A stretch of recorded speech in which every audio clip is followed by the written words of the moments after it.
Kita mulai ya, Prof. Yudi. Oke. Bismillahirrahmanirrahim.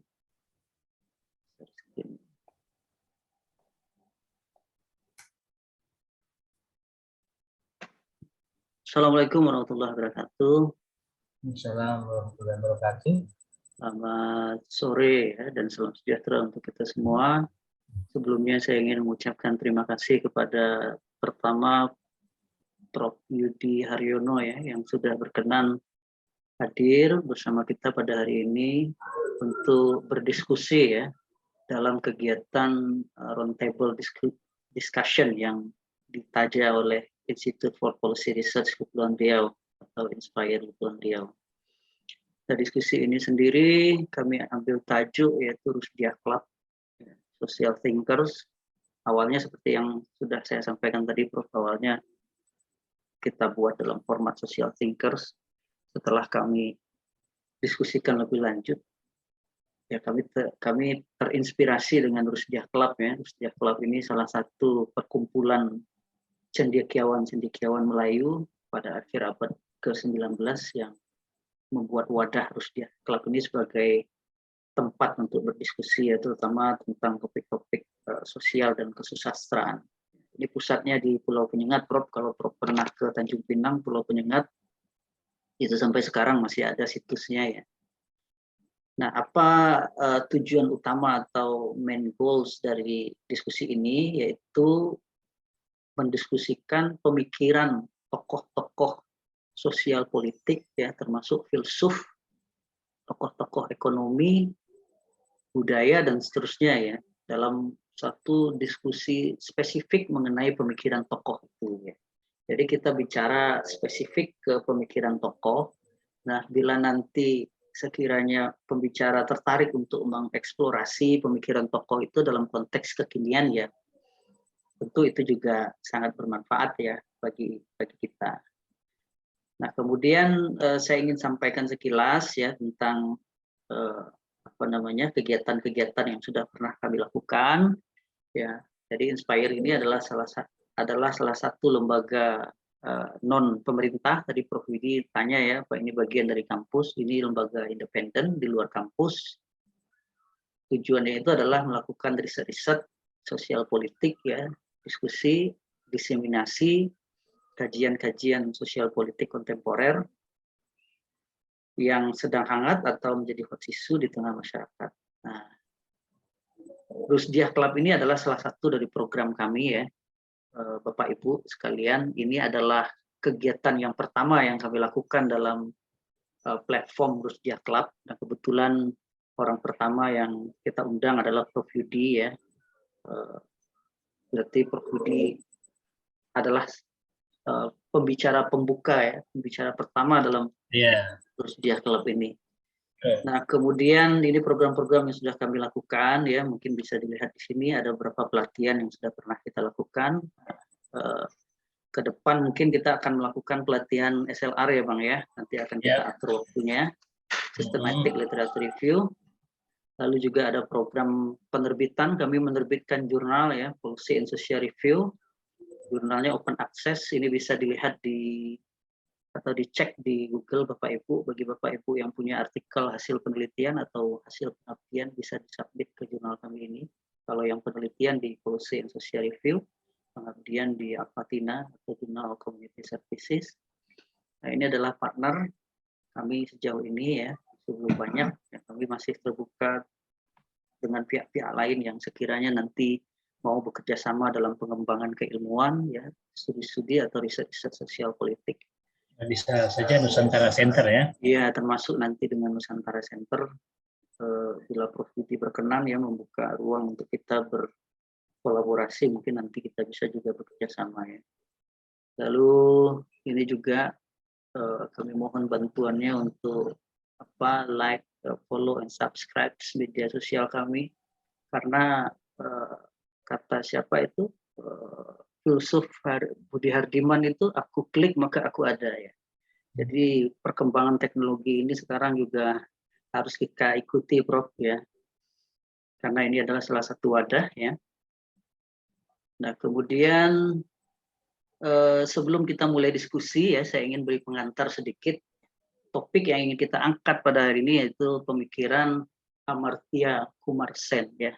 Saya pertama kali kenal dengan tokoh ini ketika dulu sekolah atau nyantri di UGM. Pemikiran Amartya Sen ini sering kali disebut-sebut ya, atau tokoh ini sering kali disebut-sebut oleh dosen dulu ketika mata kuliah, terutama teori pembangunan atau studi-studi tentang pembangunan ya. Dari situ saya pertama kali kenal dengan tokoh ini. Waktu itu belum terlalu tertarik ya dengan pemikirannya. Nah, belakangan baru saya tahu ternyata Amartya Sen ini adalah salah seorang peraih hadiah Nobel Ekonomi ya pada tahun 98. 2000 atau 98 ya Bang ya? 98. Iya betul 98. Setelah Stiglitz kalau saya nggak salah ya, setelah Joseph Stiglitz ya. Joseph Stiglitz, Amartya Sen. Nah, buku Amartya Sen yang pertama kali saya pernah baca itu adalah bukunya yang berjudul Development as Freedom atau Pembangunan sebagai Kebebasan. Nah, belakangan saya coba buka-buka lagi ya buku-buku Sen ya. Saya tertarik dengan pemikiran tokoh ini akhirnya karena ketika membaca bukunya Sen itu saya tidak sedang membaca buku ekonomi ya, tapi saya sedang membaca buku filsafat, Bang. Karena pemikiran-pemikiran Sen ini sangat filosofis sekali ya. Mungkin berbeda mungkin dengan buku-buku Stiglitz ya, yang banyak bercerita tentang ekonomi publik dan sebagainya itu. Banyak sekali angka-angkanya, hitung-hitungannya, tapi Sen ini menarik, dia lebih filosofis pemikiran. Ya, lebih filosofis karena bacanya Plato ya, Aristoteles, kemudian teori-teori pilihan rasional, teori-teori pilihan sosial dan sebagainya. Menarik sekali tokoh ini ya, atau ahli ini Amartya Sen. Selain seorang ekonom, dia juga filsuf sebenarnya.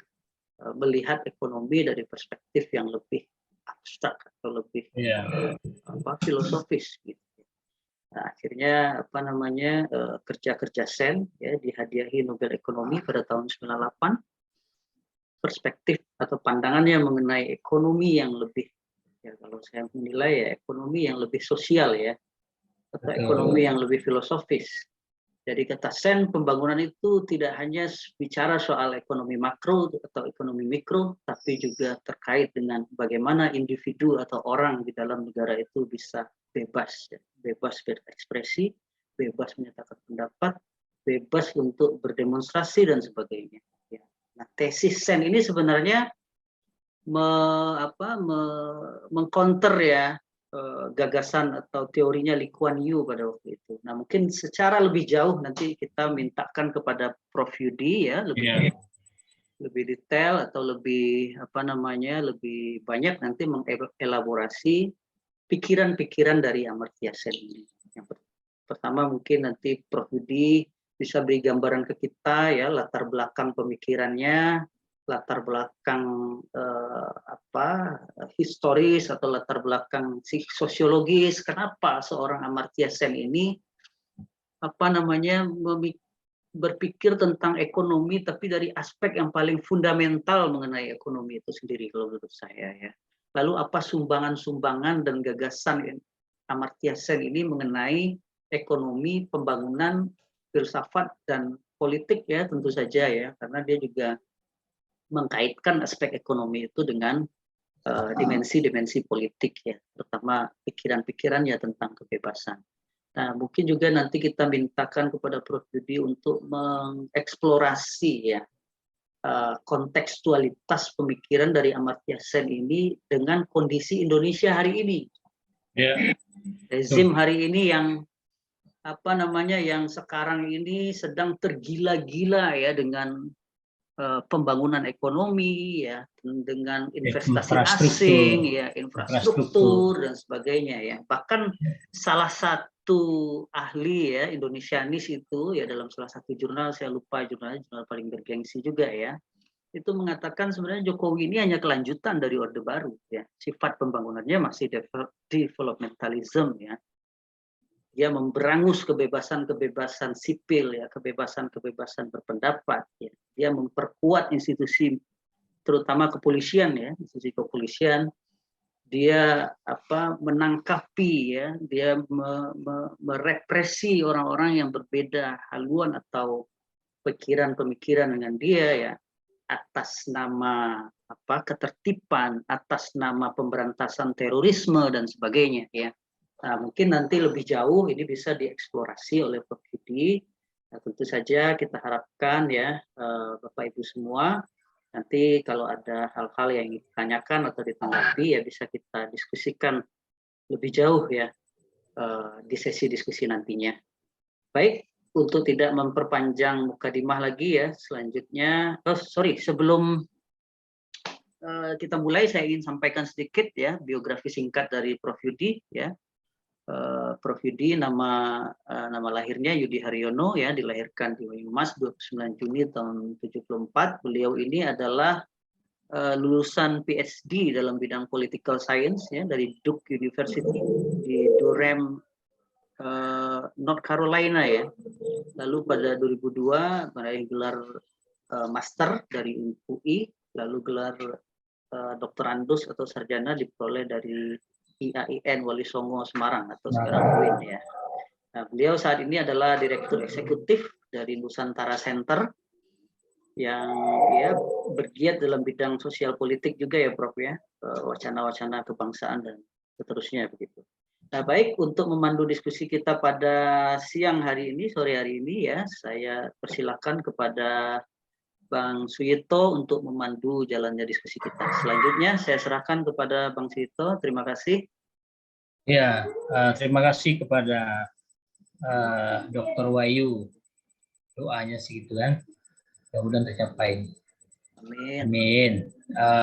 Ya, terima kasih sekali lagi.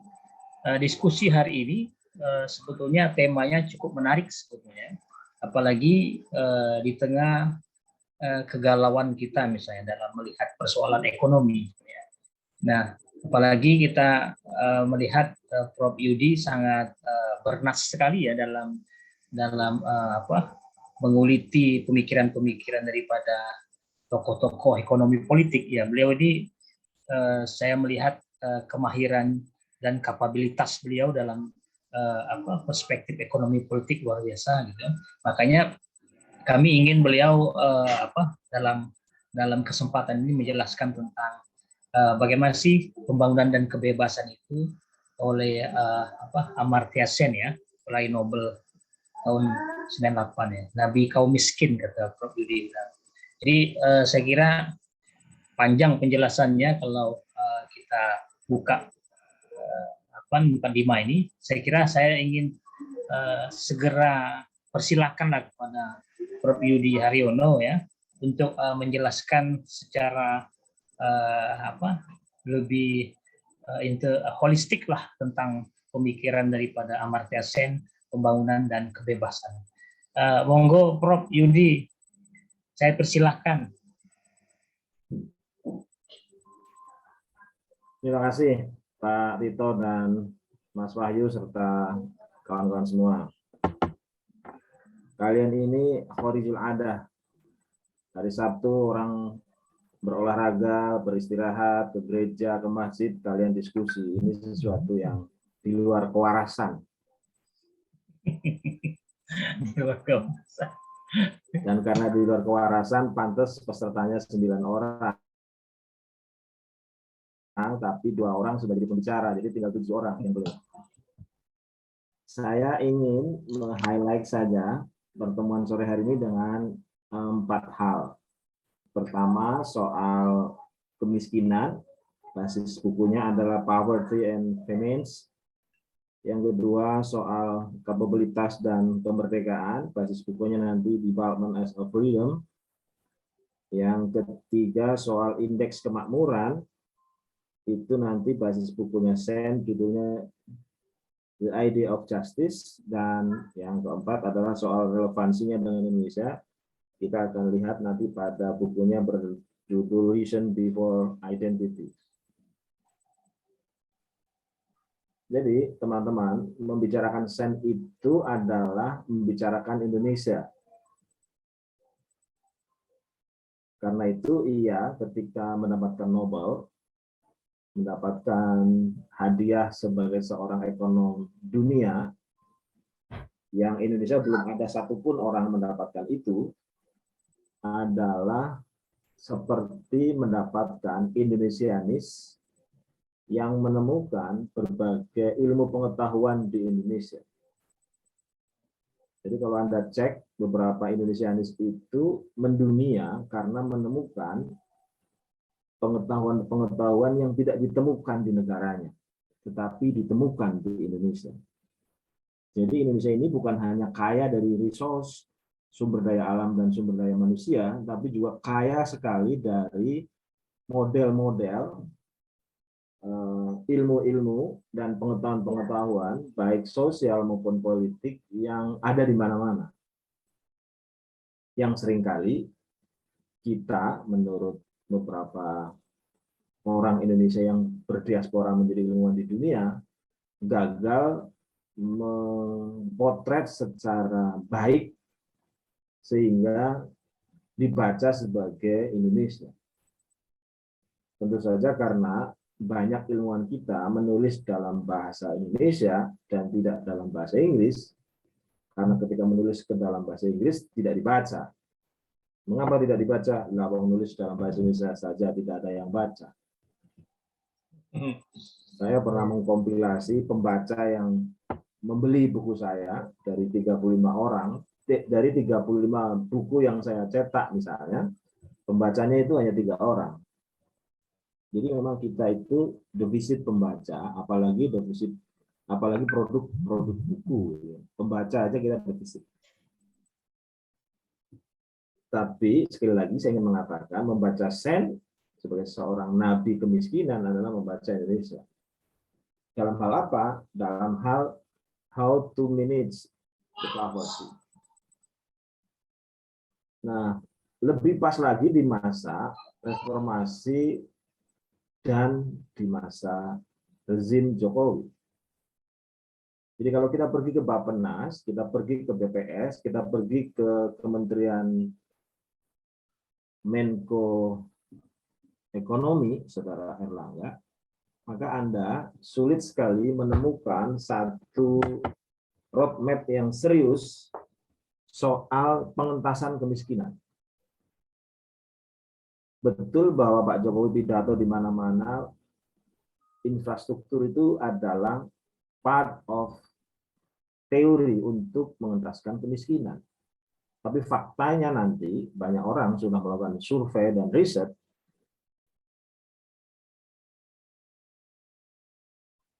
industrialisasi dan seluruh program yang ada selama 7 tahun itu adalah bagian dari cara memiskinkan. Kenapa? Karena basis infrastruktur kita itu seluruhnya adalah loan, utang. Bukan sekedar utang, tapi dia adalah debt trap, jebakan utang. Mengapa jebakan utang? Karena kemungkinan mengembalikannya itu tidak mampu. Begitu besar, begitu banyak korupsinya, dan begitu minim FS-nya. Maka begitu banyak hari ini kita lihat produk-produk infrastruktur yang mangkrak. Salah satunya persis di samping kampus Universitas Nusantara di Cirebon, Bandara Kertajati misalnya. Itu mangkrak. Bandara yang demikian bagus dibuat tanpa pendalaman yang luar biasa, akhirnya hanya jadi bengkel. Sekali dua kali dulu pada awal-awal sempat ada pesawat yang landing, tapi 5 tahun terakhir hanya dokar dan becak yang datang. Begitu pula bandara di Purbalingga, begitu pula beberapa infrastruktur yang lain. Kampung saya sudah punya bandara ya, Purbalingga. Sebenarnya mereka udah punya, tapi milik Angkatan Udara, lalu ditingkatkan kapasitasnya menjadi bandara umum.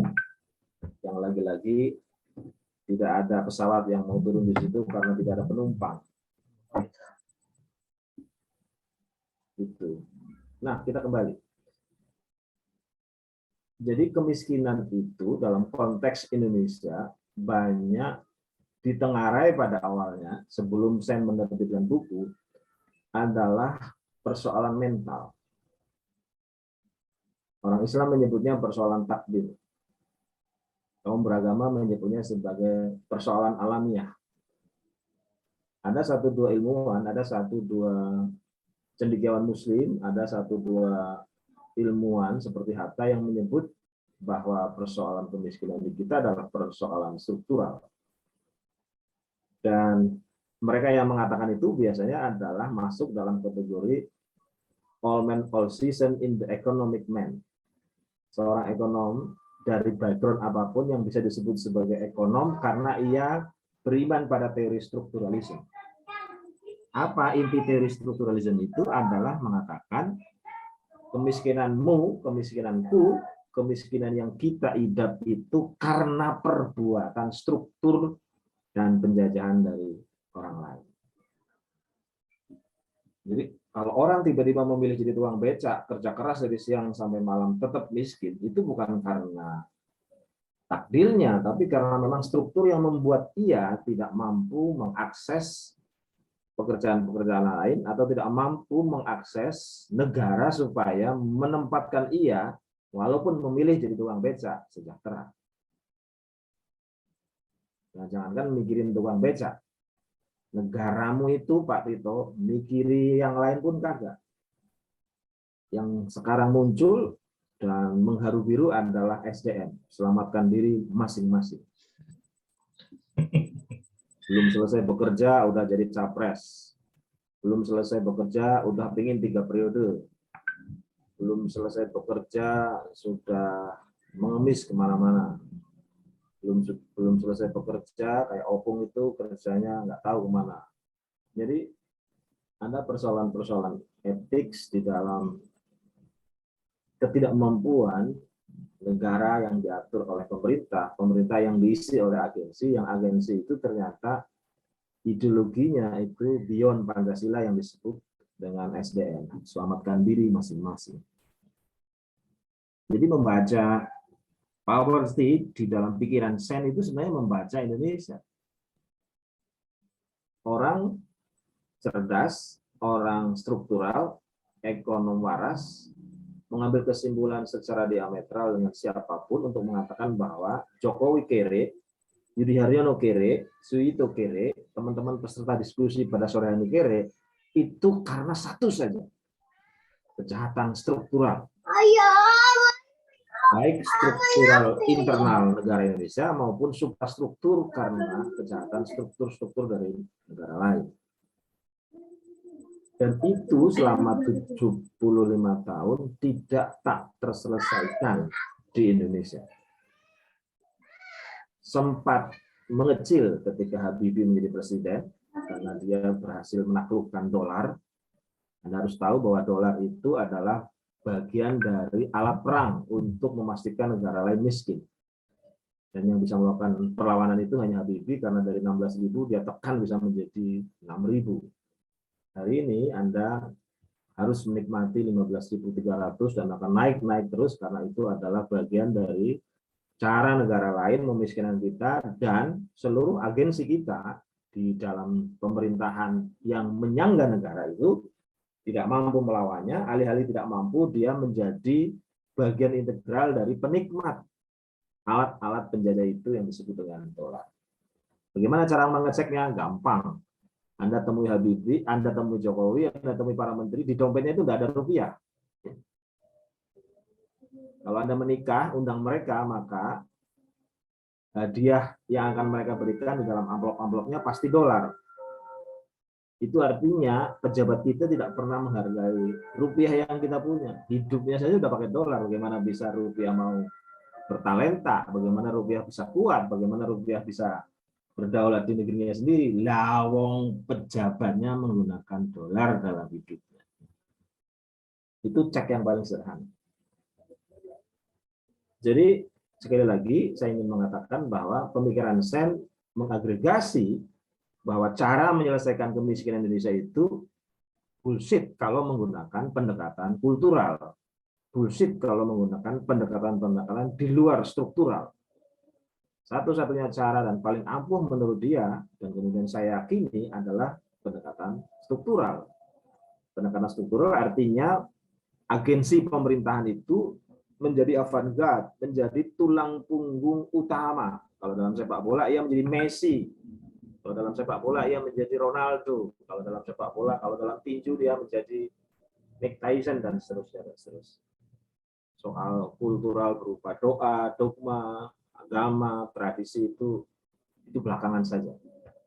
Karena tidak begitu berpengaruh dalam hal-hal yang nanti meningkatkan orang tersebut menjadi sejahtera.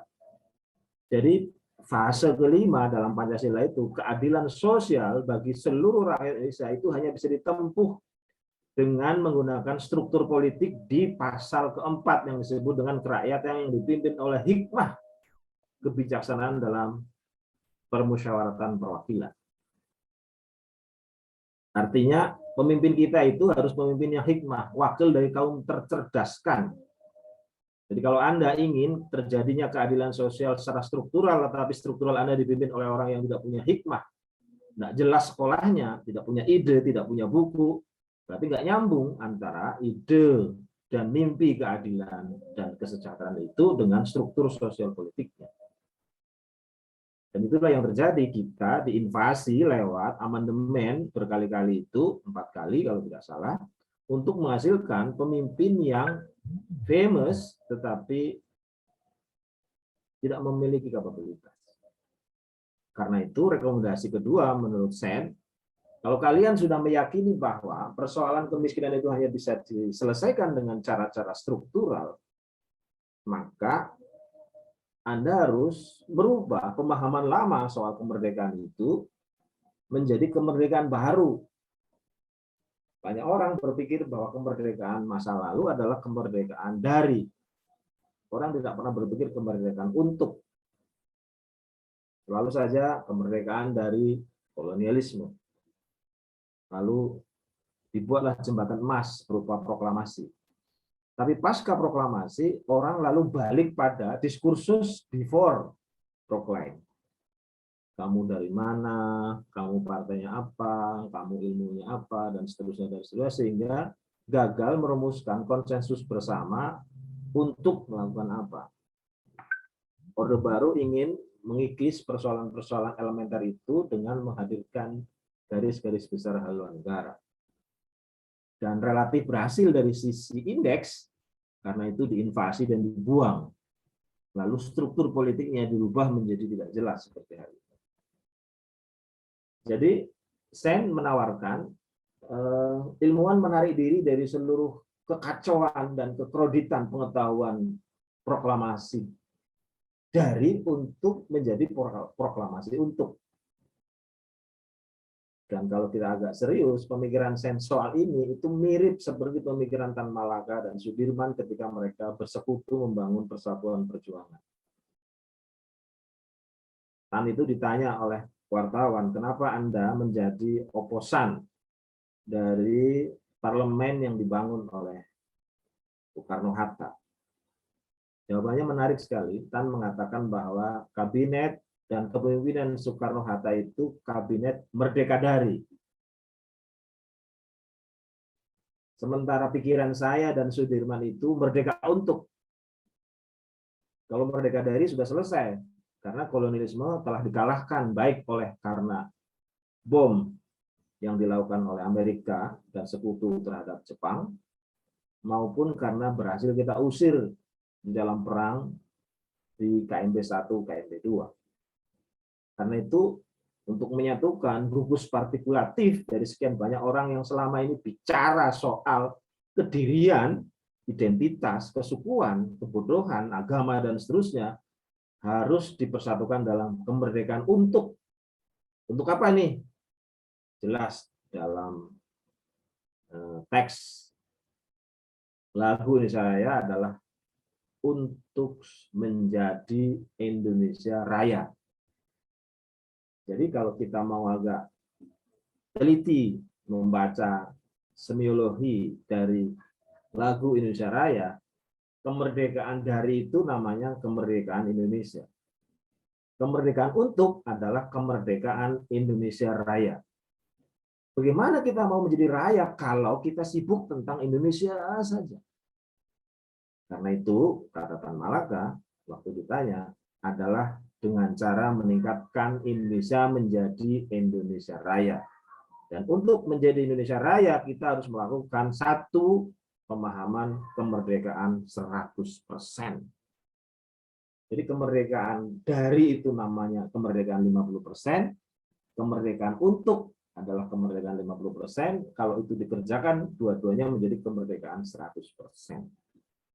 Sayangnya pikiran Tan Malaka itu tidak berkembang, alih-alih berkembang, pikiran-pikirannya, buku-bukunya, ide-idenya itu dianggap part of PKI, sehingga tidak banyak yang baca. Mungkin di sini hanya 1-2 orang. Jadi mirip atau mengalami kompatibilitas antara Sen ketika dia bicara soal kapabilitas, bicara soal kemerdekaan, bicara soal development as a freedom dengan pikiran-pikiran Tan Malaka. Nah, makanya kalau Tan Malaka masih hidup, dia layak sekali dapat Nobel. Karena Nobel hanya diberikan kepada pemikir yang masih hidup. Sehingga Tan Malaka tidak sempat mendapatkan Nobel. Tapi kalau dari sisi pemikiran-pemikirannya, saya yakin dia layak sekali mendapatkan Nobel. Nah, setelah itu Sen menajamkan lagi, ketika kaum cendekia dan elit intelektual itu telah berhasil merumuskan kemerdekaan untuk dengan menerapkan dorongan kapabilitas, dorongan orang supaya memiliki pilihan-pilihan, dorongan orang supaya struktur itu sehat, tidak ada cara lain agar tidak turun dan degradatif, kita harus menciptakan apa yang disebut dengan indeks kebahagiaan dan kemakmuran. Jadi HDI itu salah satu pemikir dasarnya adalah Sen. Human Development Index itu nanti menjadi indeks kebahagiaan dan kemakmuran, itu dipikirkan oleh Sen sebagai cara menjaga agar kemiskinan yang sudah tertransformasi menjadi kesejahteraan, kemerdekaan dari yang sudah tertransformasikan menjadi kemerdekaan untuk, itu tidak turun kembali. Maka harus ada indeksnya, seperti Scopus, seperti juga kalau kita membuat klasifikasi sekolah. Agar mereka yang sudah tamat SD tidak bodoh, maka dia harus mengikuti indeks 1, 2, 3, 4, 5, 6. Mereka yang sudah mengikuti dan melewati 6 kelas, maka mereka bisa disebut sebagai orang yang sukses. Sukses dalam pengertian pendidikan, sukses dalam pengertian sekolah. Gitu. Indeks itulah yang kemudian sekarang banyak dipakai oleh kelompok-kelompok oposisi di sebuah negara postkolonial untuk mengkritik program-program pemerintah yang seringkali besar sekali, hebat sekali menurut media, tapi tidak melewati indeks itu. Misalnya di Indonesia itu soal terbebasnya kita dari KKN, itu kan ada indeksnya. Ternyata kalau menggunakan indeks itu, kita nomor berapa? Nomor 2 terbaik dari 160 negara di Indonesia. Itu berarti kan bodoh banget lah kira-kira. Kemiskinan, indeksnya berapa? Kemakmuran, indeksnya berapa? Jadi kalau menggunakan indeks itu sebagai alat analyze, tool of analyze terhadap rezim, terhadap pemerintahan, terhadap agensi yang sedang berkuasa, itu supaya rakyat bisa memikirkan ulang apakah nanti akan dipilih kembali atau tidak, itu dengan indeks saja. Dan itu sebenarnya sudah kita dapatkan ketika kita belajar agama, terutama Islam. Saya kebetulan Islam, sehingga saya tahu persis bagaimana cara melakukan indeks terhadap anakku, saudaraku, teman-temanku. Jadi kalau dia sudah melakukan syahadat, lalu sudah sholat, lalu dia sudah ini menjadi 5 rukun Islam, 6 rukun iman, maka dia sudah melewati dan layak dipilih kembali, kira-kira gitu. Nah, dalam bernegara juga gitu. Adanya indeks itu memudahkan rakyat, memudahkan warga negara untuk melakukan pilihan-pilihan apakah dia akan menyerahkan mandat itu kembali atau menariknya untuk memberikan kepada orang lain agar seluruh capaian di dalam apa yang disebut dengan beyond poverty, capability, dan kesejahteraan itu bisa dicapai atau tidak. Karena itu, saudara-saudara, terakhir saya ingin mengatakan bahwa mempelajari Sen itu harus kemudian membuat kita membuat angan-angan yang agak nakal. Sen bilang bahwa identitas itu penting, tetapi dalam konteks postkolonial membuat kita memeluk kemiskinan. Karena itu, orang tidak sadar bahwa gelombang globalisasi dan multinasional corporate itu akan membuat warga negara dimanapun akan hanya punya dua identitas, yaitu identitas kaya dan identitas miskin. Hari ini sedang kita nikmati. Orang menjadi anggota DPR, orang menjadi menteri, orang menjadi apapun, itu pertanyaannya duitmu piro. Bukan pikiranmu apa, bukan idemu apa, bukan jasamu apa, bukan anakmu, bukan dari mana, bukan kelaminnya, bukan agamanya, bukan warna kulitnya.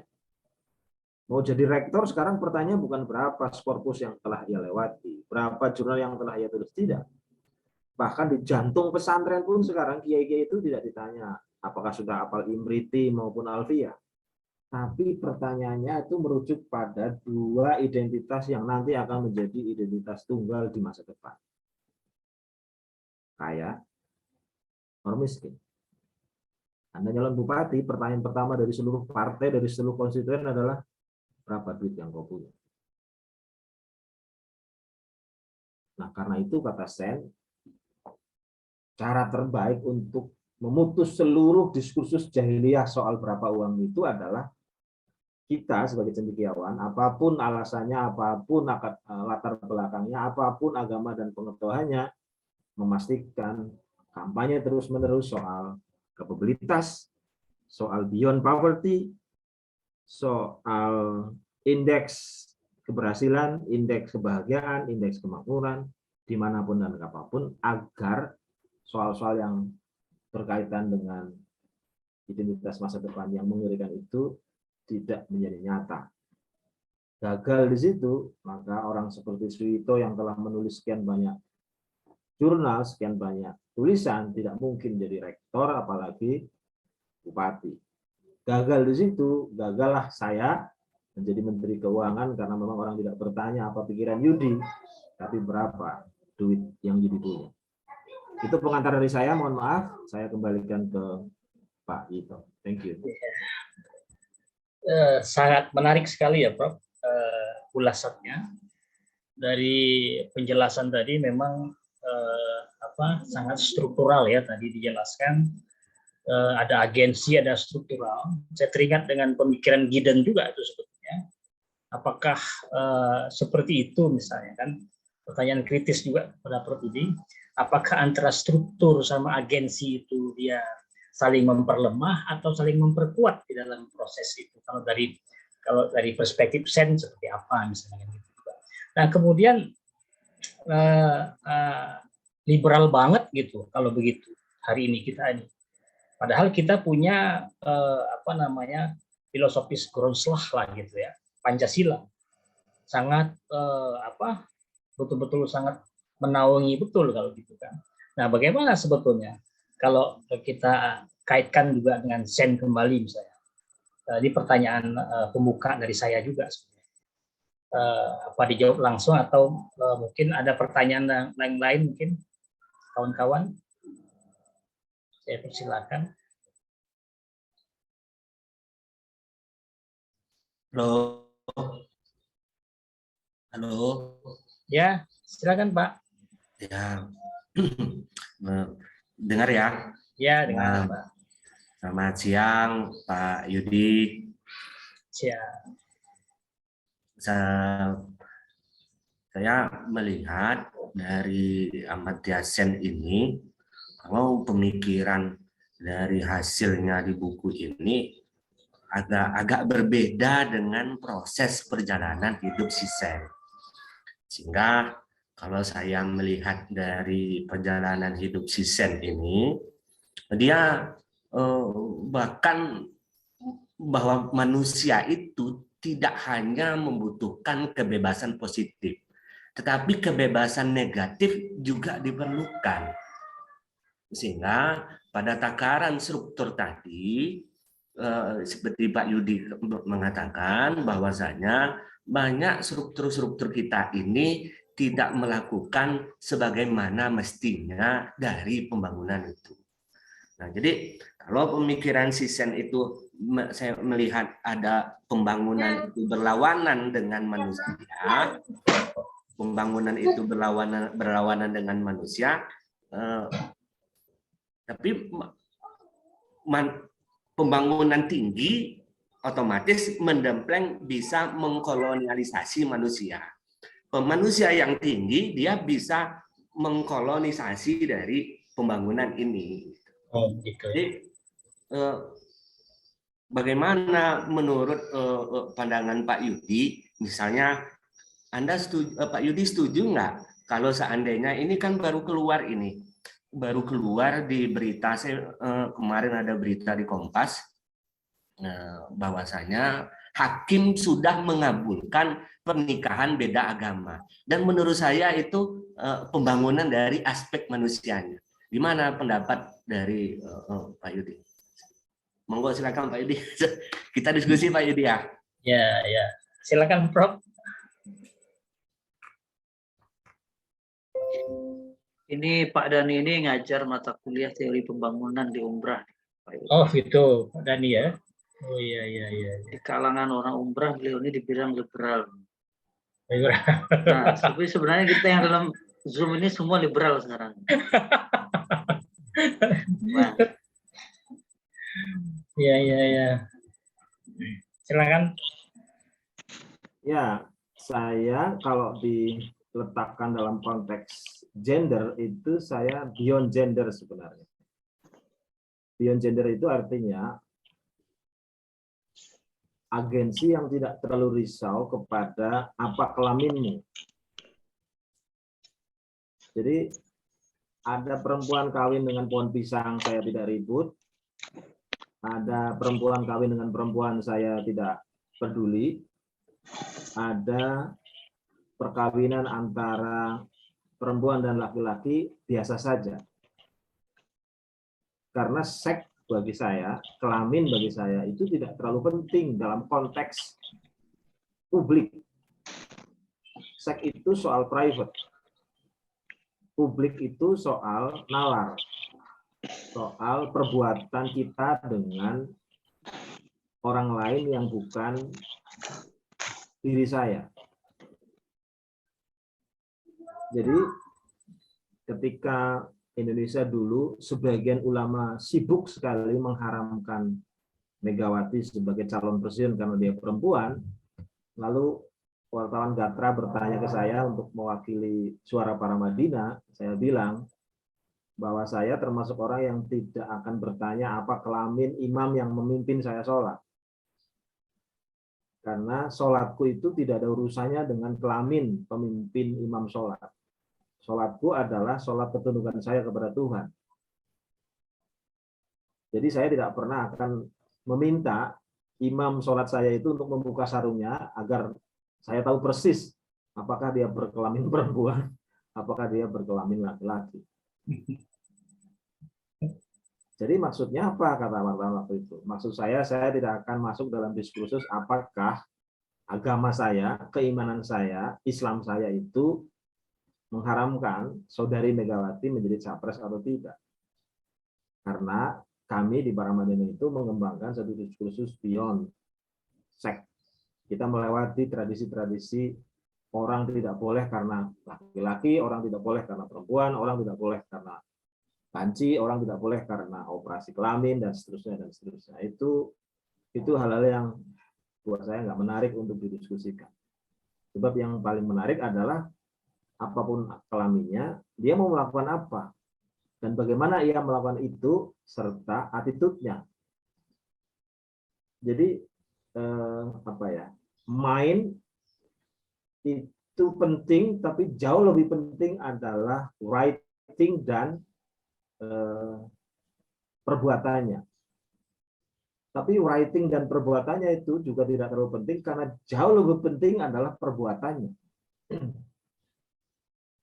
Orang boleh saja mengharamkan si A, si B, si C melakukan kawin beda agama dan seterusnya, tapi kalau perbuatannya itu tidak bermanfaat buat sesama dan negara, ya buat saya nggak penting. Jadi kami sudah melewati soal-soal itu, Pak. Demikian pula dengan kerisauan Pak Tito soal apakah agensi dan struktur kita itu bisa berdialektik atau berdiri sendiri atau resiprokal. Dulu kalau kita baca risalah sidang BPUPKI, Saudara Tito, itu ada dua madzhab besar yang bertengkar terus-menerus. Pertama dipimpin oleh Hatta, karena Hatta ini orang yang sangat teknikalis. Hatta bilang bahwa kita harus terus-menerus menyempurnakan kata per kata dalam usaha menyusun konstitusi, sebab konstitusi yang tidak rigid itu bisa menyebabkan tafsir yang melebar, dan tafsir yang melebar itu akan menyebabkan pertarungan tafsir, dan pertarungan tafsir itu akan menyebabkan tidak berkesudahan untuk mencapai cita-cita bersama. Itu juga ketika dia ditempatkan sebagai ketua panitia penyusun pasal-pasal ekonomi, itu cuma 6 pasal. Bandingkan dengan Soekarno yang ditempatkan sebagai ketua panitia penyusun pasal-pasal politik. Itu ada 28 pasal. Jadi, pikiran Hatta itulah yang mendorong dan mengkonstrain agar teks di dalam konstitusi kita itu menjadi teks yang sangat simple, menukik, padat, tapi isinya berkualitas. Tetapi di luar madzhab itu, ada madzhab yang mengatakan secara berbeda. Hadikusumo terutama. Tuan dan Puan, kata dia dalam pidato itu, sebaik apapun kita menuliskan teks untuk konstitusi dan serigid apapun kita menuliskan teks dalam konstitusi itu, jikalau agensinya, jikalau orang-orangnya, jikalau mereka-mereka yang dituntut dan ditunjuk untuk menjadi pemerintah itu amoral, maka teks itu akan ditinggalkannya. Nah, dua madzhab itu bertempur sampai hari ini dengan pola yang sebenarnya harusnya combine, tapi tidak ketemu. Hatta dan teman-teman kemudian pada sejarahnya kalah dan dia mengundurkan diri dalam kepemimpinan sebagai wapres. Diskursus soal agensi ini yang kemudian menjadi di take over oleh mereka yang kemudian sekolah di Berkeley University. Jadi kalau Anda baca pelan-pelan sejarah neoliberalisme Indonesia itu adalah sejarah pembentukan agensi. Teks itu tidak penting, bagus tidak penting, struktur itu tidak penting, yang paling penting adalah agensi. Karena itu mereka mengambil 10 lulusan terbaik Akabri, 10 lulusan terbaik Akpol, 10 lulusan terbaik UI, 10 lulusan terbaik dari kampus-kampus besar Indonesia untuk disekolahkan, di brainstorming supaya menjadi orang yang kata dalam bahasa ekonomi disebut sebagai hitman, begundal yang nanti akan mempengaruhi jalannya pemerintahan Indonesia. Jadi di kita memang tidak pernah terjadi resiprokal kritis, apalagi konsensus antara struktur dan agensi, karena madzhab itu sejak awal memang tidak mencoba melakukan konsensus, tapi bertempur secara binaris. Nah, ujung dari pertarungan itu untuk sementara adalah kemenangan kelompok agensi yang berhasil mengamandemen sehingga teks kita yang dulu simple, sederhana, dan sudah mengakomodir soal-soal yang bersifat HAM, tiba-tiba berubah menjadi sangat dramatik karena struktur politik kita itu tidak mencerminkan bagaimana caranya agar Indonesia itu mencapai cita-cita republik. Coba lihat misalnya keberadaan DPD. Utusan daerah itu dalam logika para pendiri republik adalah utusan daerah yang harusnya bekerja untuk daerahnya, terutama daerah yang tidak memiliki konstituen atau demografi. Sebagaimana Anda tahu, Indonesia itu kan banyak sekali daerah-daerah, pulau-pulau yang tidak ada penduduknya. Itu juga harus dibangun, kata Bung Karno.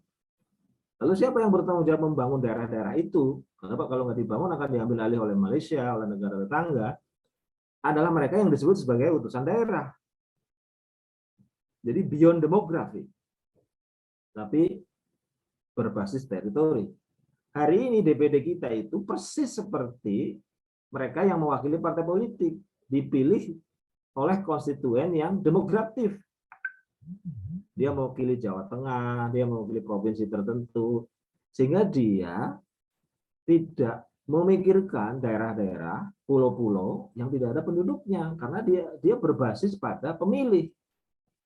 Lebih aneh lagi, dengan model yang sama dengan terpilihnya anggota DPR, dia tidak memiliki kewenangan undang-undang untuk memastikan pemilihnya mendapatkan pembangunan.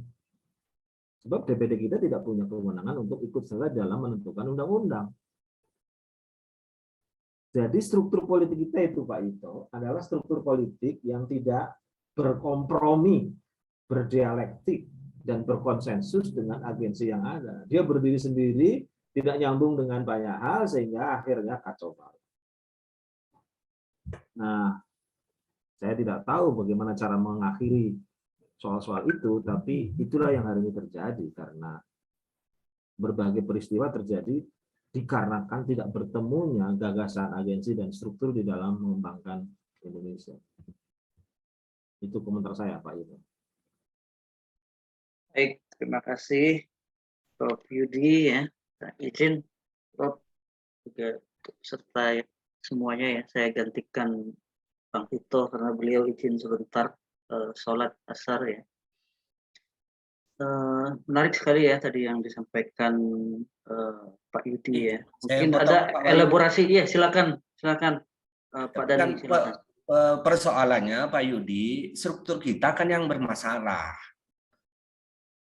Sehingga kalau demokrasi ini itu harus menuntut kepada semua manusia yang hidup di dalam sistem seperti itu.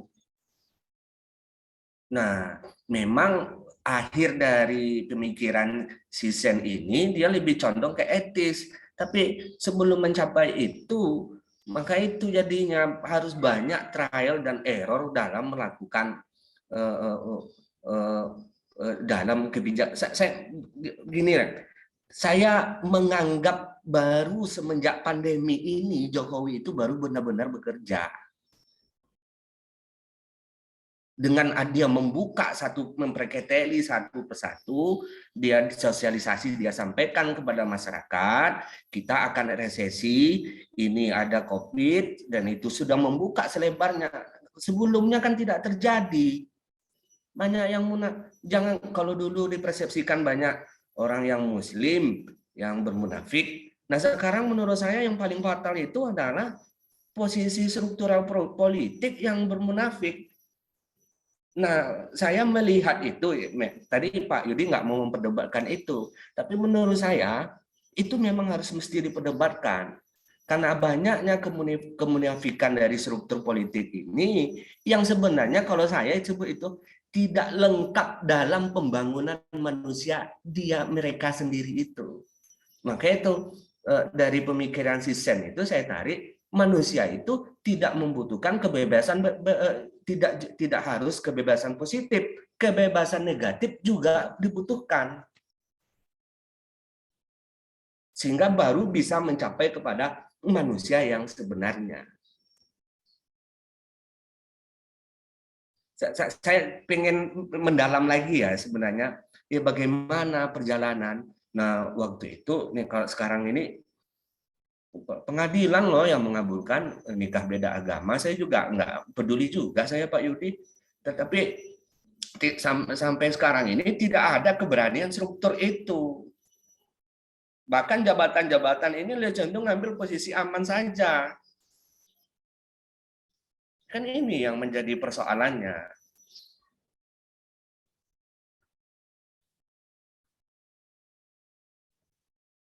Monggo Pak Yudi. Oke, baik, terima kasih Pak Dani. Mungkin begini, coba saya ambil benang merahnya Prof. Yudi ya, terkait dengan respon dari Pak Dani tadi tentang nikah beda agama keterkaitannya dengan kebebasan dan sebagainya.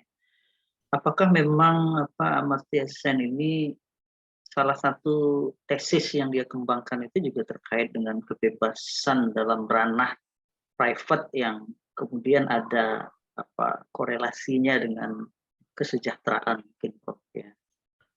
Apakah termasuk itu kebebasan itu, atau dalam hal yang lebih besar lagi, apa kaitan dari kebebasan dalam ruang-ruang privat ini?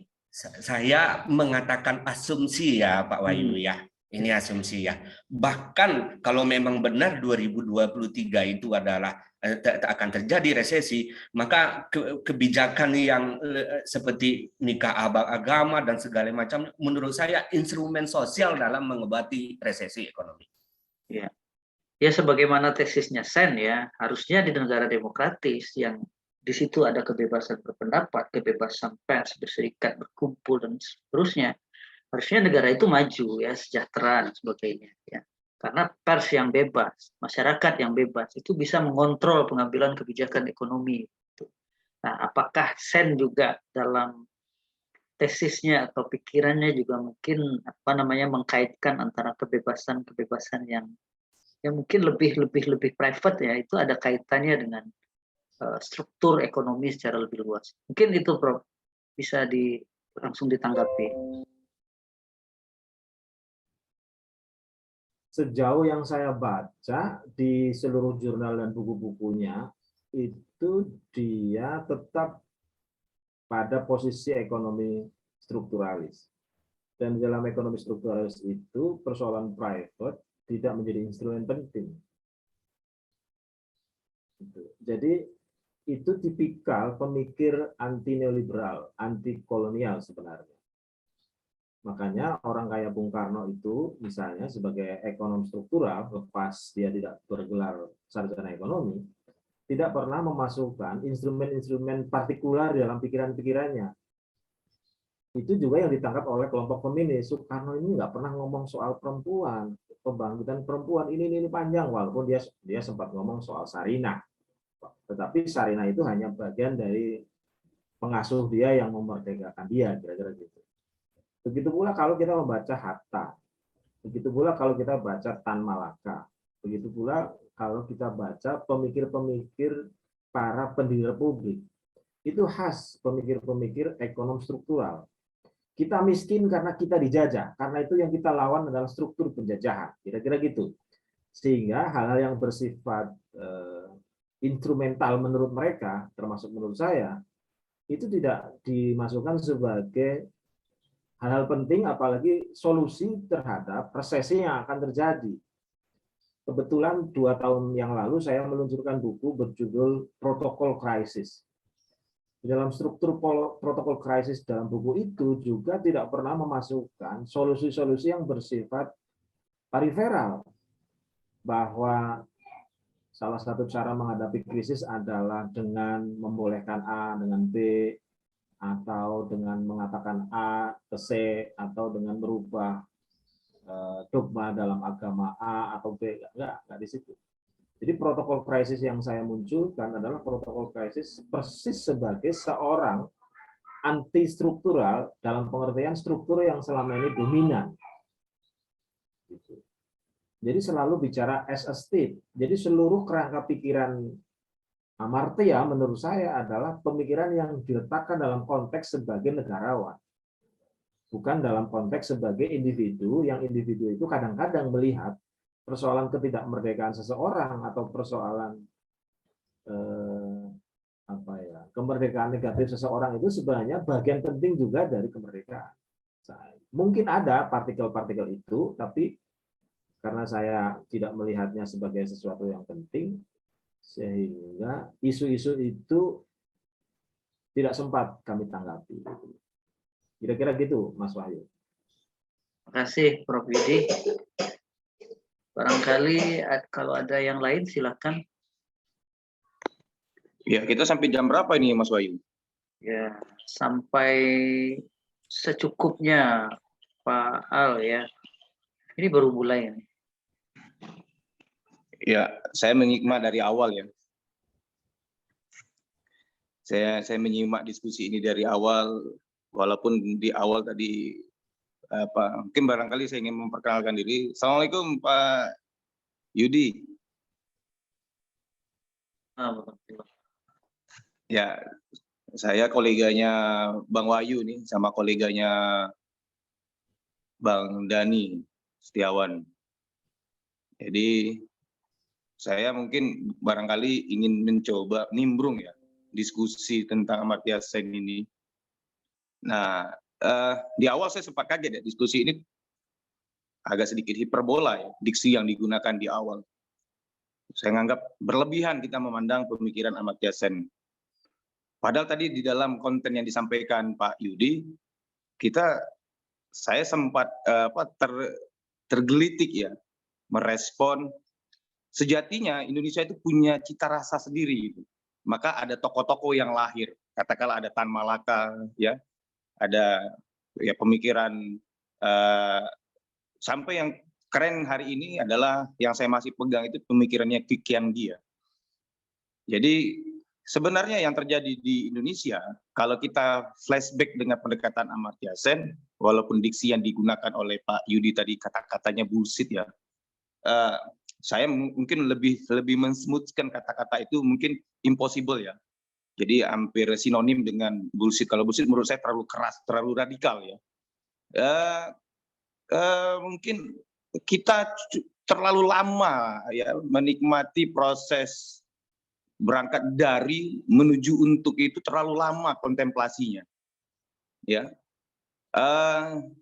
Mungkin kita lebih cocok daripada pemikiran Amartya Sen yang bicara tentang etik ya, yang bicara tentang norms ya.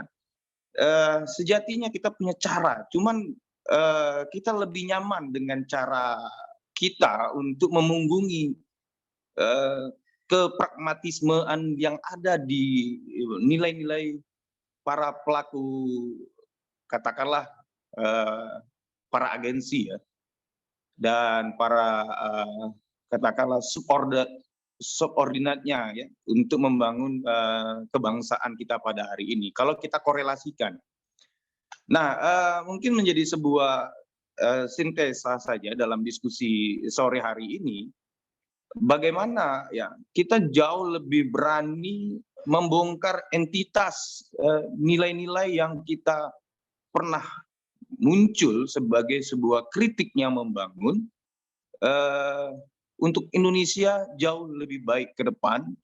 Dibutuhkan, kalau bahasanya Pak Yudi, kalau saya boleh tangkap, butuh gerakan revolusi kemanusiaan ya, revolusi kemanusiaan ya. Kalau Indonesia ingin meletakkan perubahan itu kan bukan hanya kepada posisi struktur dan institusional, tapi bisa menjadikan gerakan moral ya, gerakan moral. Mungkin pandangan saya untuk kritik terkait pemikiran Amartya Sen yang kita gadang-gadangkan dalam sebuah perspektif jauh lebih efektif ketika sejatinya kita juga punya pemikir yang sangat jenius ya terkait menyelesaikan persoalan Indonesia dengan fase-fasenya.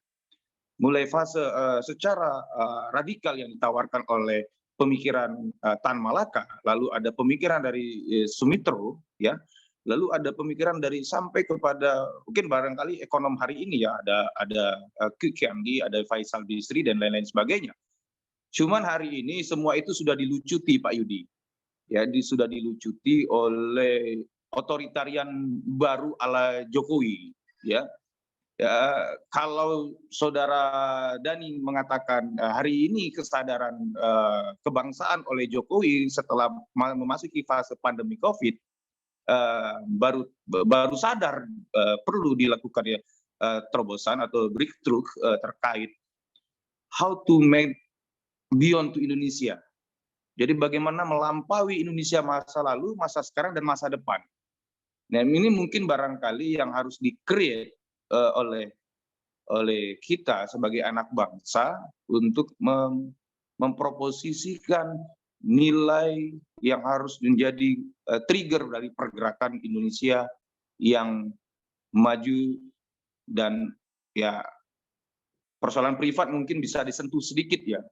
kalau tidak mau disentuh banyak. Tapi karena wilayah publik adalah wilayah nalar, maka nalar sehat kita harus berkontribusi secara produktif dan positif. Mungkin itu elaborasi pemikiran saya di awal. Mungkin nanti kita berkembang melalui diskusi-diskusi penajaman terkait apa yang menjadi tren sentuhan daripada eksistensi kekinian kita. Mungkin barangkali gitu, Bung Wahyu Eko.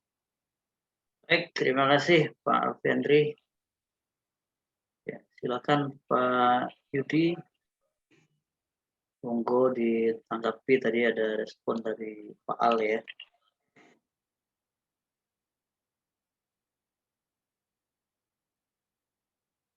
Halo Pak.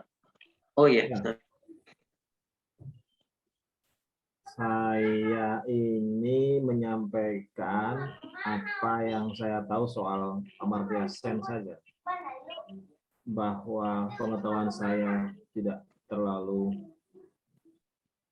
nyambung dengan persoalan Indonesia, it's okay. Bahwa pengetahuan saya soal Sen berlebihan, it's okay. Bahwa pemikiran-pemikiran dan pemikir-pemikir Indonesia itu jauh lebih banyak yang bagus, ya it's okay. Tapi ada cerita pribadi yang mungkin saya share. Saat di Amerika tahun 2003, saya bertemu dia di satu kafe dan berdiskusi. Itu berbeda sekali seperti yang saya alami ketika bertemu Budiono sebagai dosen besar tahun 2000. Jadi pengalaman pribadi saya membuat satu kesimpulan sederhana bahwa elit ekonom kita dari mazhab apapun itu jauh lebih elitis dari Sen yang sudah mendapatkan Nobel, yang biasanya lebih elitis dari ekonom mazhab apapun di Indonesia. Karena itu perjumpaan pribadi menjadi subjektif penilaiannya daripada subjektivisme saya terhadap ekonom-ekonom yang saya jumpai. Kebetulan disertasi saya itu soal genealogi pemikir ekonom neoliberal di Indonesia yang dilakukan dengan cara tatap muka, mengumpulkan, menemui, dan berdiskusi dengan mereka-mereka itu. Dan kesimpulan saya, mereka yang masuk dalam kategori ekonom neoliberal di Indonesia itu sangat elitis. Nah, Amartya tidak memiliki mental itu ketika bertemu dengan saya sebagai orang yang bukan siapa-siapa. Karena itu ketika saya menjadi hiperbolik menempatkan dia sebagai seorang nabi kemiskinan, sebagai orang yang teguh menempatkan struktur sebagai cara untuk menyelesaikan persoalan, itu dapat dibaca dari cara saya menempatkan dia yang mungkin hiperbolik. Demikian pula ketika saya menempatkan ekonom-ekonom liberal yang pernah berkuasa di Indonesia itu dengan cara sarkastis. Kalau Mas Wahyu nanti ada waktu, bisa cek tulisan-tulisan saya soal kritik saya kepada Budiono, kritik saya terhadap Faisal Basri, kritik saya terhadap ekonom-ekonom yang selama ini ada di istana. Itu orang-orang selalu menuduh Yudi ini terlalu sarkas, terlalu sinis, dan seterusnya. Tapi pengalaman pribadi saya memang tidak menemukan satu mentalitas kemanusiaan, kecuali mereka ingin menjadi sangat eksklusif dan membedakan dirinya secara spesies dengan orang lain. Even itu seumuran dan satu kos-kosan. Saudara Faisal Khatib itu teman akrab itu sebelum berkuasa. Begitu berkuasa dia menjadi warga dunia yang membedakan dirinya dengan warga negara lain. Gitu. Jadi akan sulit saya tidak hiperbolik kepada orang yang saya kagumi, kira-kira gitulah. Tapi sekali lagi memang kita memiliki begitu banyak pemikir yang hebat. Pak Kwik itu sendiri juga sebenarnya dalam konteks pemikiran umum itu hebat sekali. Pak Kwik ini kan hanya dianggap tidak ekonom karena dia tidak menulis buku babon ekonomi, tidak menulis jurnal ekonomi gitu. Buku-buku yang ia cetak itu kan buku-buku yang kalau dalam bahasa anak gaul itu pamflet gitu. Tapi sebenarnya pemahaman dia soal kurs, pemahaman dia soal depresiasi mata uang, pemahaman dia soal attitude dan etik di dalam pengelolaan manajemen negara itu luar biasa. Dan itu pernah pernah Tuhan dan alam semesta memberikan kesempatan dia untuk mempraktekkan seluruh pengetahuan itu dalam kekuasaan. Dia sempat ditunjuk sebagai Menko Ekuin zaman Ibu Mega menjadi presiden. Dan lalu gagal karena dia ditembak oleh begitu banyak meriam yang datang dari istana, dari Washington, dari Singapura, dan dari ekonomi-ekonomi lain. Tapi dia pernah mendapatkan kesempatan untuk mempraktekkan ilmunya, dan dalam sejarahnya kalah. Itu juga mirip seperti teman-teman yang menjadi muridnya Ubiarto. Ada Refrison, kita juga sering mendengar Ihsanuddin Nursi juga pernah di kekuasaan. Kemudian ada Sri Adiningsih. Jadi produk-produk intelektual bulak sumur yang deso itu sebenarnya dari sisi kesempatan itu telah berada di istana. Bahkan orang yang sangat Pancasilais dari kata dan perbuatan, Saudara Soekardi Nakib itu menjadi penulis pidato presiden. Termasuk sekarang mantan dekan Fakultas Ekonomi Brawijaya, itu kawan saya, juga sempat menjadi staf ahli presiden, lalu sekarang menjadi kepala rumah tangga Istana Wapres. Jadi sebenarnya pemikir-pemikir kita yang baik dari sisi recording masa lalu itu diberi kesempatan untuk ikut mengelola negara ini dan kalah.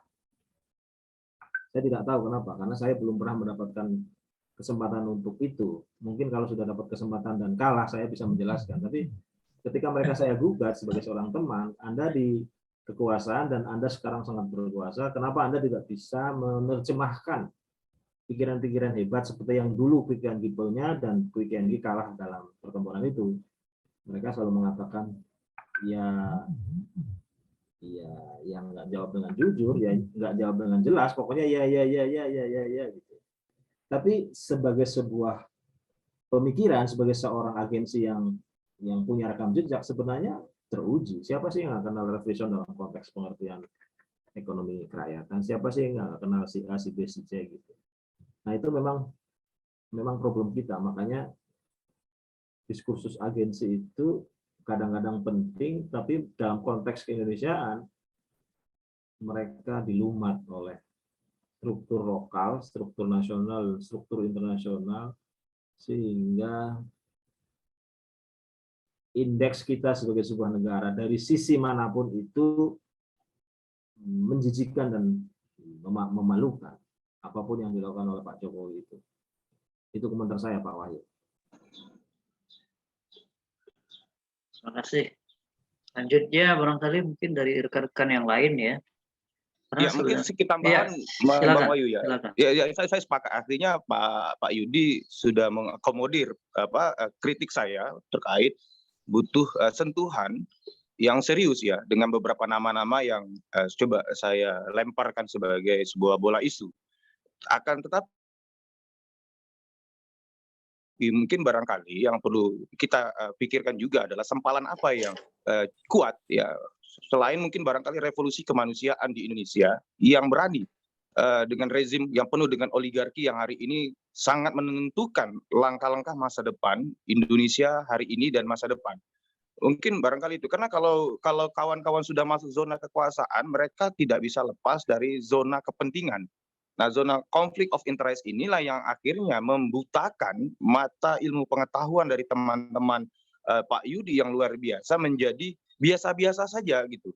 Nah, ini mungkin barangkali saya juga masih mengkhawatirkan apakah hari ini dengan idealisme Pak Yudi karena masih di luar sistem, saya nggak tahu apakah nanti Pak Yudi akan berubah baju idealisme itu ketika ditarik oleh sistem kekuasaan yang ada di setiap masa-masa rezim akan datang. Allahu a'lam kalau menurut hemat saya. Mungkin itu kritik saya juga itu. Ya karena kita bicara karena kita masih di luar sistem, tapi bagaimana ketika kita menjalankan sistem.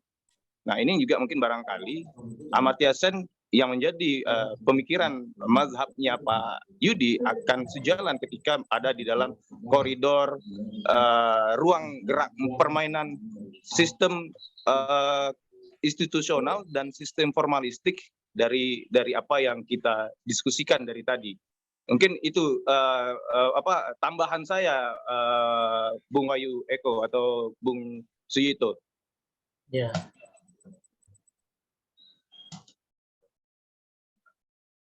Saya kira bagus itu kritikan, masukan gitu ya. Artinya, Wahyu, saya ambil alih atau gimana ya? Saya ambil alih ya. Ya, gimana Prof. Yudi? Apakah ada tambahan? Karena begini, kadang-kadang ilmuwan Barat itu kenapa dia susah dikritik ya? Karena ada self criticism-nya cepat. Gitu.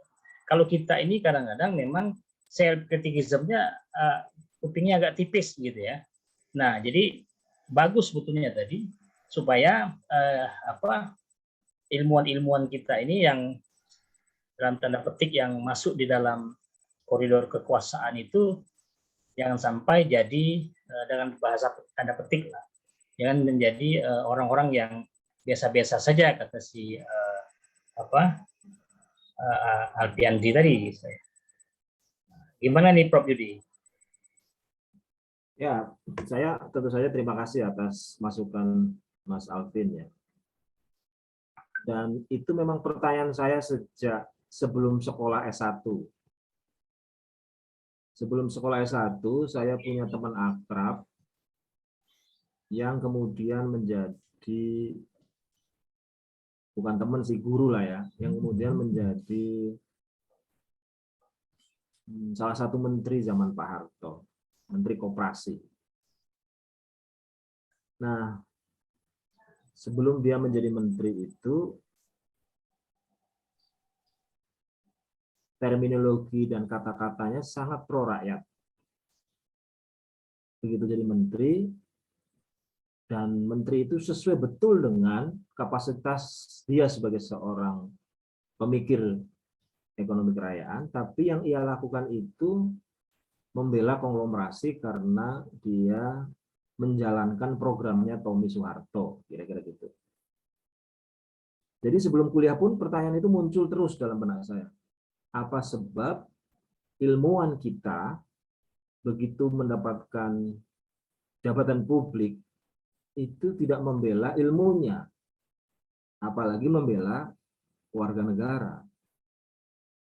Begitu kuliah, teman saya jadi rektor begitu.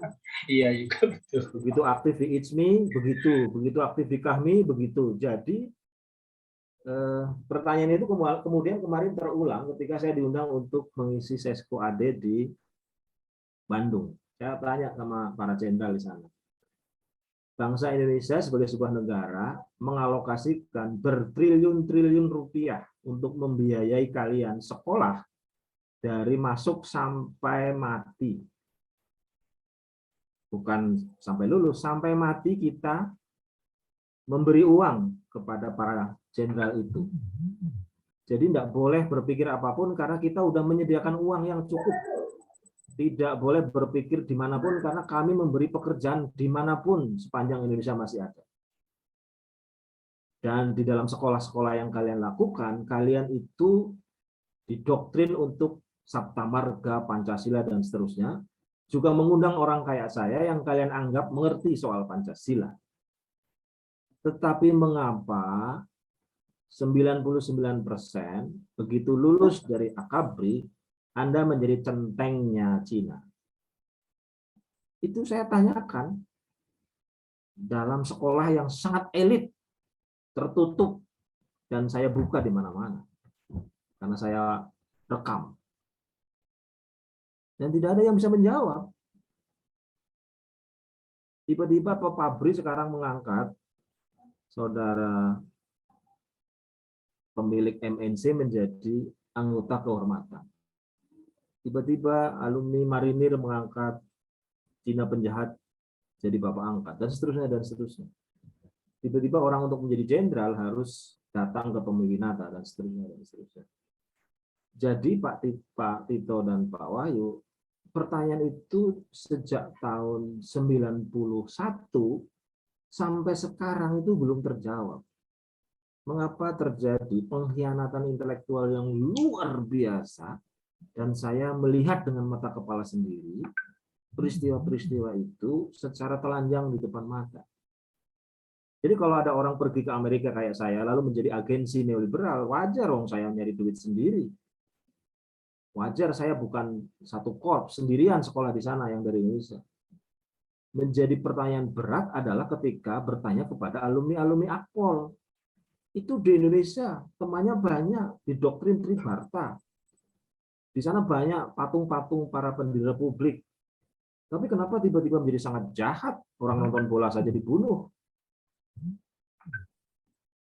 Nggak berani melawan koruptor, nggak berani melawan penjahat, nggak berani melawan penjudi. Orang nonton bola mereka bunuh. Sengaja atau tidak sengaja, itu pembunuhan. Dan itu dilakukan oleh aparat yang kita bayarin sekolahnya sampai nanti dia mati. Itu kan terjadi pengkhianatan intelektual yang luar biasa. Dan itu tidak bisa dijawab sampai hari ini. Sama seperti ketika saya punya teman ada di kekuasaan. Saya punya teman akrab namanya Yeni Sucipto. Waktu dia di LSM, kita bersama-sama membuat tulisan buku berjudul APBN Berpancasila, APBN Berkemanusiaan, APBN Pro Rakyat. Lalu beliau ada di KSP hari ini. Tapi juga tidak bisa mengartikulasikan gagasan-gagasan yang kita punya di masa sebelum berkuasa, pada saat berkuasa. Jadi saya nggak ngerti itu bagaimana cara membuat agar terjadi konsistensi antara ucapan pikiran ilmuwan kita sebelum berkuasa menjadi berkuasa. Saya kenal baik Mensesnek hari ini karena dulu sama-sama dosen di Pascasarjana dan dia adalah rektor UGM. Menuntaskan kasus ijazah saja dia nggak bisa.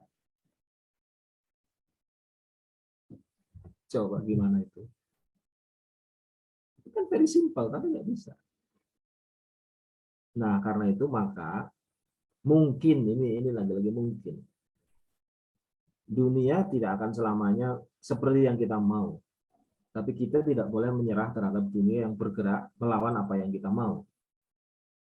Yang jadi persoalan adalah, lu mau di mana?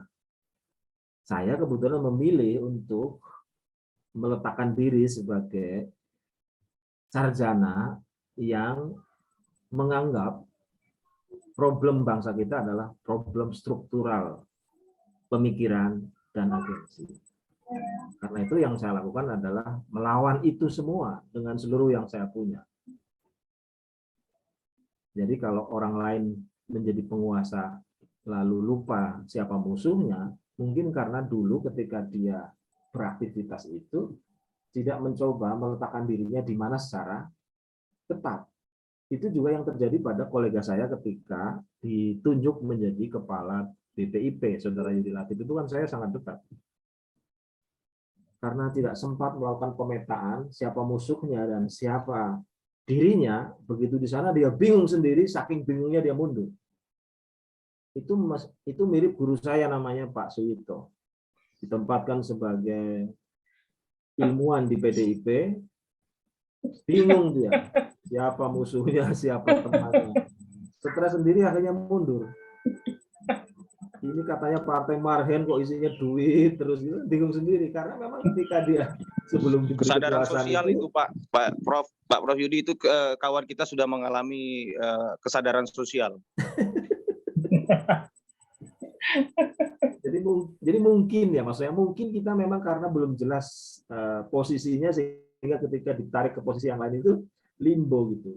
Yang lama sekarat, yang baru nggak kunjung datang. Untungnya mungkin Pak Yito segera taubat nasuha sehingga atau untungnya seperti Yudi Latif, aku tidak mungkin menang, daripada saya kalah, sebelum kalah saya mundur. Iya, Prof Yudi Latif keluar lagi. Saya bolak-balik marah sama dia. Kang Yudi, Anda sudah dapat kesempatan untuk menaklukkan Indonesia dengan Pancasila. Kenapa Anda mundur? Saya limbo katanya. Nah, lagi-lagi mungkin karena memang kita tidak sempat membuat barisan. Jadi sendirian di sana dikepung. Itu juga yang saya dapat cerita dari Refrizon. Dia diangkat sebagai komisaris utama di TNI, dia bilang aku sendirian. Lalu saya tanya, kenapa nggak minta teman-teman nemenin? Nggak ada strukturnya, nggak ada posisinya. Loh, Anda itu komisaris utama, kenapa Anda tidak buat struktur? Ya saya kalah oleh struktur ya. Sudah, memang Anda bukan petarung itu. Dia ditempatkan sebagai presiden dengan seluruh hak-hak yang luar biasa. Seperti juga Jokowi ditempatkan sebagai presiden dengan seluruh hak-hak yang luar biasa, yang ia pikirkan bukan negara, yang ia pikirkan bagaimana Kapolres tingkat kabupaten jadi pemimpin para Kapolres sehingga takut dengan PSSI, kira-kira gitu. Maka yang disalahkan adalah pintu sama jembatan. Thank you. Ya. Jadi itu sebuah dilematis walaupun sudah ada analisis dari pemikir-pemikir kiri ya mengatakan bahwa ada yang bilang pelacur intelektual dan lain-lain sebagainya, begitulah katanya kan. Tapi memang ibaratnya kalau kita hanya sebiji kopi katanya kan, bagaimana mau merubah struktur ya. Jadi betul juga kata Sayyidina Ali, memang kalau kita ingin melawan itu ya harus punya barisan begitu Prof. Kan seperti itu. Nah, kita ini mainnya tunggal saja ini. Harusnya kan mainnya secara ya harus adalah epistemic community lah yang kuat gitu, yang punya intelijen, kapabilitas, kemudian punya kemampuan gitu kan. Ya, tapi kembali lagi lifestyle, gaya hidup, kemudian dan lain-lain lah, saya malas cerita. Itu juga besar pengaruhnya memang. Ya, apalagi padahal kalau bicara tentang Indonesia, Bung Karno sudah meletakkan Pancasila itu sebagai anti daripada kapitalisme, anti daripada Marxisme sebetulnya. Tapi dalam praktek-prakteknya memang ya seperti itulah, secara teoretik dengan secara praktek dengan politik yang sangat liberal sekali hari ini.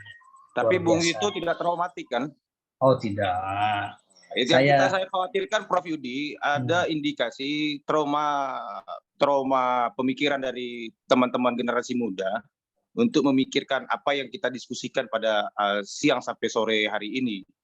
Nah ini yang menjadi mungkin kalau gerakan kolektif revolusioner juga mungkin barangkali harus digagas kembali sehingga tidak ada gerakan wamenso dari kaum cendekiawan yang hari ini yang sudah Icmi sendiri aja Pak Prof Yudi sudah dirampas secara paksa oleh kelompok, mohon maaf, yang mengkhianati entitas dari kecendekiawanan itu sendiri, sudah terstruktur secara masif untuk menggerogoti nilai-nilai yang kita pahami sebagai kawah keilmuan dan pengetahuan yang kita miliki, begitu Pak Prof Yudi. Ya. Gimana Prof? Masih ada ulasan nggak kira-kira nih Prof?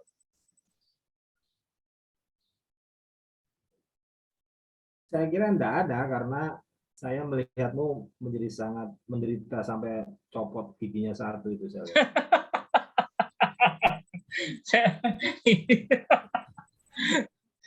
Aduh, luar biasa. Tapi mungkin sebagai sebuah closing statement saya ingin mengatakan begini. Tidak ada yang bisa menolong bangsa ini kecuali diri kita sendiri. Soal bagaimana caranya, mari kita ketemu. Soal kapan itu dikerjakan, mari kita kerjakan sejak sekarang. Soal isunya apa, ya kita bisa runtutkan satu persatu sehingga perang hoax itu bisa kita menangkan. Kalau itu setuju saya Pak, saya lagi di Jakarta, saya butuh waktu juga ketemu sama Prof Yudi. bisa ketemu. Ya, jadi sepanjang itu masih ada, saya kira kita bisa optimis lah. Soal menang kalah biar alam semesta dan Tuhan yang atur. Ya. Itu Pak Yito, Pak Wahyu, Pak Al, dan yang lainnya.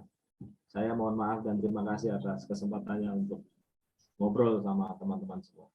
Terima kasih Prof. Yudi. Ya, terima kasih Prof. Yudi Haryono yang sudah menjadi narasumber perdana nih, ya, social thinker, apa namanya tadi kalau bahasa Melayunya yuk, terus dia kelab ya, mengembalikan lagi rupanya orang kita Melayu dulu rupanya sangat asik sekali dan mengulas sebuah ilmu itu dulu rupanya ada namanya seperti itu gitu. Nah nanti ini akan dikembalikan. Tapi ini sangat luar biasa sekali ya dari sisi Amartya Sen, kemudian ditarik ke ranah praksis ya. Jadi kita tidak hanya berdelusi masa lalu lah seperti itu. Ya, kita bisa mempraktekkan melawan oligark, melawan pusaran yang seperti itulah ya, struktur yang sangat tidak dialektikanya dengan agensinya, praktek-praktek sosialnya juga ya seperti itulah terjadi gitu ya.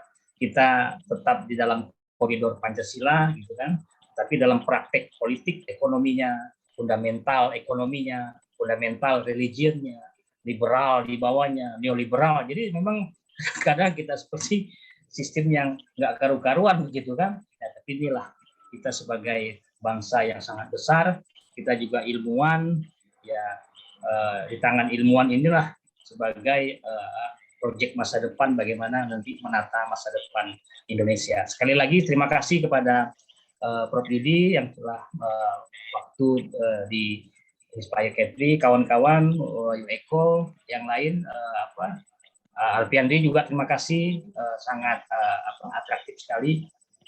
Dani, Pak Dani, Pak Ramadhani, thank you. Pak Ramadhani, thank you sudah hadir. Ya, nanti kita akan ada ulasan yang kedua lagi, mungkin nanti di lain waktu dan kesempatan. Akhir kalam saya tutup dengan doa selamat. Wabillahi taufiq wal hidayah. Assalamualaikum warahmatullahi wabarakatuh. Waalaikumsalam warahmatullahi wabarakatuh. Saya izin ke live ya. Ya, terima kasih Bapak Ibu. Terima kasih Bapak. Wahyu. Siap Bang. Kita ini kan apa cerita Bang? Kita ini kan kalau dari statement saya di WA Group itu kan dicap liberal. Tapi aneh ya Pak. Tapi aneh Pak. Padahal ini kan suatu subsistem, bahkan bentuk atom kecil dari suatu pendekatan. Kawan-kawan aja yang lain, saya sengaja buat seperti itu supaya